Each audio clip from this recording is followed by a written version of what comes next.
हाय, मैं हूँ अमृता।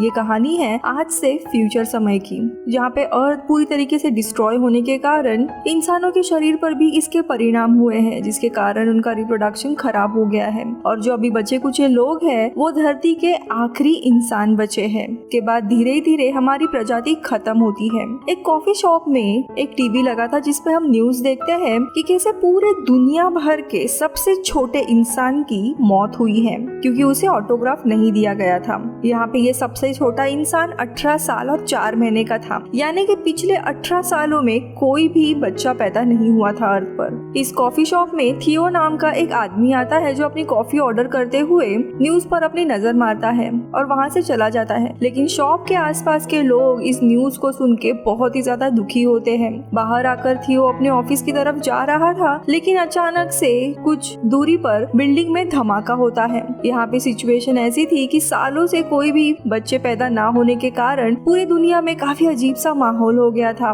लोगों के फर्टिलिटी टेस्ट बहुत ही जरूरी कर दिए गए थे। लोगों के आईडी हर जगह पे चेक किए जा रहे थे और अभी देशों के बीच में कोई भी बॉर्डर नहीं रह गई थी। अब बॉर्डर ना होने के कारण कोई भी गवर्नमेंट अच्छे से काम नहीं कर पा रही थी, इसीलिए आर्मी वाले जगह जगह से दूसरे देश से आए हुए इलीगल लोगों को मार रहे थे या फिर उन्हें वापस भेज रहे थे। और इसी के कारण पूरी दुनिया में ऐसा माहौल था। यहाँ पर थियो ऑफिस पहुँचता है और वहाँ जाकर देखता है कि सभी उसी न्यूज वाले लड़के की याद कर रहे थे और माहौल बिल्कुल भी अच्छा नहीं था। यहाँ पे थियो अपने बॉस से घर से काम करने की परमिशन मांगता है और ऑफिस से निकल जाता है। ऑफिस से निकलने कर थियो अपने दोस्त जैस्पर से मिलता है। फिर दोनों एक साथ ही जैस्पर के घर जाते हैं जहाँ पे जैस्पर ड्रग्स बनाया करता था। घर पहुंचकर हम जैस्पर की पत्नी जेनिस को भी देखते हैं जो कि व्हील चेयर पे थी। जेनिस के सामने काफी सारे फोटो लगे हुए थे। ये फोटो दरअसल थियो की पत्नी जूलियन और इन दोनों के बच्चे की थी, लेकिन इनका बच्चा इस दुनिया में नहीं रहा था, जिसके कारण जूलियन भी काफी डिप्रेस हो गई थी और वो और थियो अलग हो गए थे।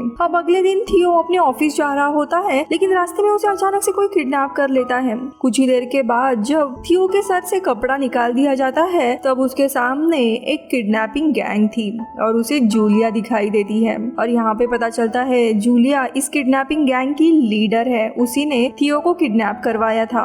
ये ग्रुप इलीगली आए हुए दूसरे देश के लोगों की सुरक्षा के लिए सरकार से लड़ते थे। यहाँ पे जूलियन थियो से एक मदद मांगती है। वो कहती है कि एक रिफ्यूजी लड़की है जो यहाँ पे आई थी जिसे देश से बाहर जाना है, इसीलिए उसे चेक पॉइंट पे लगने वाले जो भी इम्पोर्टेंट पेपर्स थे वो फर्जी पेपर बनवाने थे। यहाँ पे थियो का एक कजन था जो मिनिस्टर के ऑफिस में काम करता था, इसीलिए जूलियन थियो के कजन से ये फर्जी पेपर बनवाने को कहती है थियो से, लेकिन थियो मना करता है। फिर जूलियन उसे पैसे भी ऑफर करती है, लेकिन फिर भी थियो मना करता है और जूलियन से उसे वापस भेजने के लिए कहता है।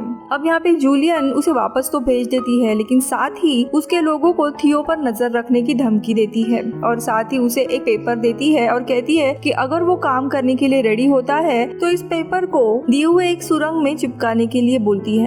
अब थियो काफी सोचने के बाद काम के लिए रेडी होता है और अपने कजिन से मिलता है, जहाँ पे वो बहुत सारी पुरानी चीजों को कलेक्ट करता है। वहाँ जाके थियो झूठ बोलकर एक पेपर की मांग करता है और बदले में पैसे देने के लिए भी बोलता है। उसे वो फर्जी पेपर मिलते हैं। फिर थियो जूलियन को वो पेपर दे देता है। उसके साथ एक कार आती है जहाँ पे की और मीरियम थे। की वही लड़की थी जिसके लिए ये पेपर लाने थे। इनके साथ जूलियन और उसके कुछ लोग भी थे। यहाँ पे जूलियन थियो को मदद के लिए कहती है। वो सोच ही रहा था कि तभी उनके कार पर हमला होने लगता है और सारी जगह से गोलियां चलने लगती है। एक गोली आकर जूलियन को भी लगती है, पर गोली लगने के कारण जूलियन की मौत हो जाती है। इससे थियो काफी डिस्टर्ब होता है, लेकिन जंगल में उसके अंतिम संस्कार करके ये लोग आगे बढ़ते हैं। अब थियो भी उनके साथ चलता है। इसके बाद सब लोग एक जगह पे पहुंच जाते हैं जहाँ पे बाकी के ग्रुप और बहुत सारे रेफ्यूजी थे। अब इन्हें नया लीडर चुनना था और ल्यूक नाम के लड़के को नया लीडर चुना जाता है। यहाँ पे मीरियम थियो को बुलाने आती है क्योंकि की को उससे अकेले में कुछ बात करनी थी।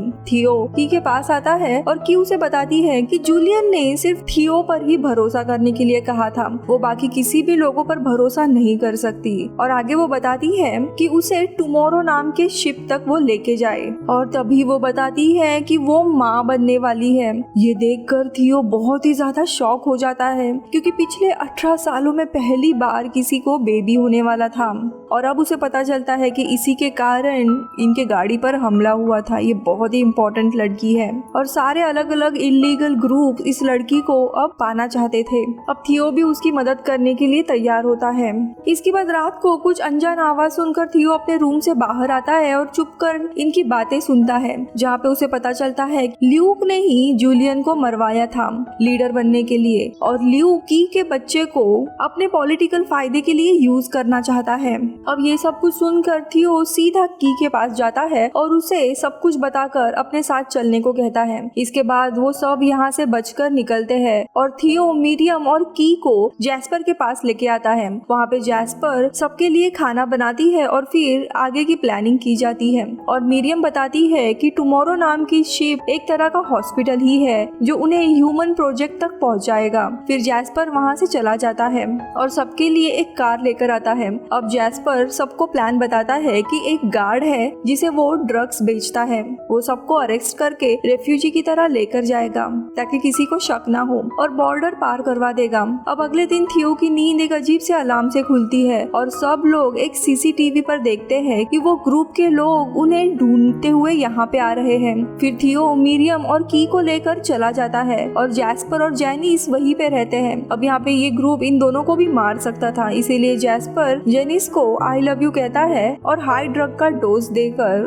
उसे इस दुनिया से अलविदा करता है, क्योंकि ये उनका आखिरी पल था। फिर थियो थोड़ी दूर जाकर गाड़ी रोकता है और जैस्पर का घर देखता है, जहाँ पे वो देखता है कि जैस्पर को उन लोगों ने मार दिया है, क्योंकि जैस्पर थियो और की का पता नहीं बताता। अब ये देखने के बाद थियो बिल्कुल टूट जाता है, यानी की को बचाने के लिए उसने अपने एक्स वाइफ, अपने अच्छे दोस्त और उसके पत्नी को खो दिया था, लेकिन वो की को बचाना चाहता था। फिर वापस से वो गाड़ी में मुड़कर निकल जाता है। कुछ ही देर में थियो उस गार्ड से मिलता है और उसे एक तरह का कोड वर्ड बताता है जो उसे जैस्पर ने भेजा था। फिर वो गार्ड इन्हें एक रेफ्यूजी कैंप में लेके जाता है, जहाँ पे वे लोग मैरिक नाम के लड़की से मिलते हैं और वो उन्हें रहने के लिए एक जगह देती है। अब यहाँ से ये तीनों भी रेफ्यूजीज के साथ चले जाते हैं, लेकिन तभी अचानक से की को लेबर पेन होने लगता है और उसी वक्त कैंप के एक चेक पॉइंट में एक गार्ड अंदर आता है और की को बहुत ही बदतमीजी से चीजें पूछने लगता है। यहाँ पे आसपास के सारे लोगों से उसकी प्रेगनेंसी को छुपाया गया था,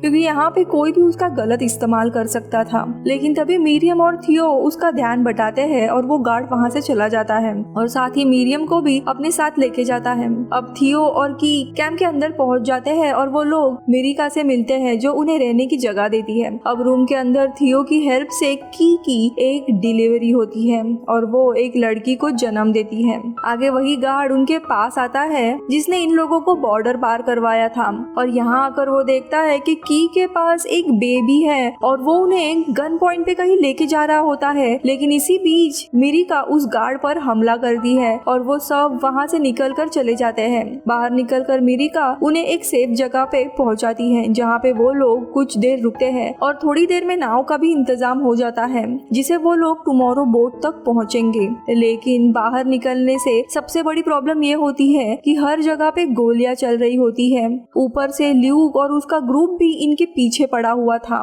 तभी ल्यूक वहाँ पे आता है और की को अपने साथ लेके जाता है, लेकिन उनके पीछे थियो और मीरियम भी पीछे छूट जाते हैं। लेकिन तभी आसपास के लोग ल्यूक के ग्रुप के ऊपर हमला करते हैं। इसी बीच में मीरियम और थियो भी वहाँ से भाग जाते हैं। अब थियो गोलियों से बचते हुए एक बिल्डिंग में जाता है जहाँ पे बहुत सारे रिफ्यूजी थे और ल्यूक के ग्रुप ये लोग भी थे। उनसे बचते हुए थियो की को ढूंढने लगता है। वही किसी जगह से बच्चे के रोने की आवाज सुनकर थियो की के पास पहुंच जाता है। वही ल्यूक भी था जो बाहर की तरफ गोलियां चला रहा होता है। थियो की और बच्चे को अपने साथ लेके जाने लगता है चुपके से, पर ल्यूक उन्हें देख लेता है और रोकने की कोशिश करता है। उसी कोशिश में ल्यूक थियो पर गोली चला देता है, पर थियो और की बचकर निकल जाते हैं। अब बच्चे की आवाज आसपास के लोग भी सुन रहे थे और वो लोग इनकी मदद करने के लिए आते हैं और इन्हें जाने के लिए रास्ता बनाते हैं। बिल्डिंग से निकलते हुए आर्मी वाले भी बच्चे को देखकर गोलियां चलाना बंद कर देते हैं। सब लोग बहुत ही ज्यादा इमोशनल हुए थे और हैरान थे। उन्हें बेबी को देख के दरअसल ये ब्लेसिंग यानी एक आशीर्वाद लग रहा था जो इस दुनिया को इस डिप्रेसिंग स्टेट से बचाने वाला था। वहाँ पे डरी हुई की, थियो और कुछ लोग उसे बचाते हुए आगे निकलते हैं और उनके निकलते ही दोबारा से लड़ाई शुरू हो जाती है। अब कुछ दूर जाकर थियो और की को मिरिका मिलती है। मिरिका उन्हें अपने साथ बोट तक लेके जाती है। बोट में थियो और की को बैठकर मिरियम बोट की रस्सी खोलने लगती है। थियो मिरियम को अपने साथ चलने के लिए कहता है, लेकिन मिरियम नहीं आती और उनकी बोट को धक्का देती है और आगे भेज देती है। कुछ ही देर में की और थियो उसी बोट में उस चेक पॉइंट के पास पहुंचते हैं जहाँ पे वो टुमारो शिप आने वाला था, लेकिन वहाँ पे काफी देर तक शिप आती ही नहीं है। की बहुत ही परेशान होने लगती है और कहती है कि शायद ये शिप निकल गया होगा, लेकिन थियो उसे विश्वास रखने के लिए कहता है और अपने ऊपर से बहुत सारे फाइटिंग जेट्स को जाते हुए देखता है जो कि शहर की तरफ जाकर हमला कर रहे थे, क्योंकि वहाँ पे दंगे शुरू हो गए थे। तो वही बोट में काफी सारा खून रहता है जिसे देख के डर जाती है। तभी थियो उसे बताता है कि ये खून उसी का है क्योंकि उसे गोली लगी थी। अब ये देख के काफी परेशान होती है और उसे पूछने लगती है कि क्या तुम ठीक हो? तो वो कहता है कि हाँ मैं ठीक हूँ। इसी दरम्यान वो बेबी बहुत ही जोर से रोने लगता है। तभी थियो की को कहता है कि उसे अपने कंधे पर रख के धीरे धीरे उसे थपथपाओ, और ऐसा करने से वो बच्चा चुप हो जाता है। जिसके बाद की थियो से कहती है कि वो इसका नाम डायलन रखेगी, जो कि थियो के बेटे का नाम था, क्योंकि थियो और उसकी पत्नी जूलियन ने उसकी काफी मदद की थी। जिसके बाद थियो को ये सारी चीजें याद आने पर वो बहुत ही इमोशनल होकर रोने लगता है। और इसी दरम्यान हम दूर से टुमारो नाम की वो शिप आते हुए देखते हैं। अब उसी के कुछ समय के बाद हम कहानी के अंत में बहुत सारे बेबीज की आवाज सुनते हैं जो खेल रहे थे। इसका मतलब यही था कि सेफली द ह्यूमन नाम के प्रोजेक्ट तक पहुंच गई थी और दुनिया के बच्चे ना होने की प्रॉब्लम धीरे धीरे खत्म हो रही थी। ये मूवी हमें उम्मीद कभी भी ना छोड़ने का मैसेज देती है, चाहे कितनी भी खराब हालत हो, हमें हमारे रास्ते चलना चाहिए। और इसी के साथ ये कहानी खत्म होती है। Bye bye.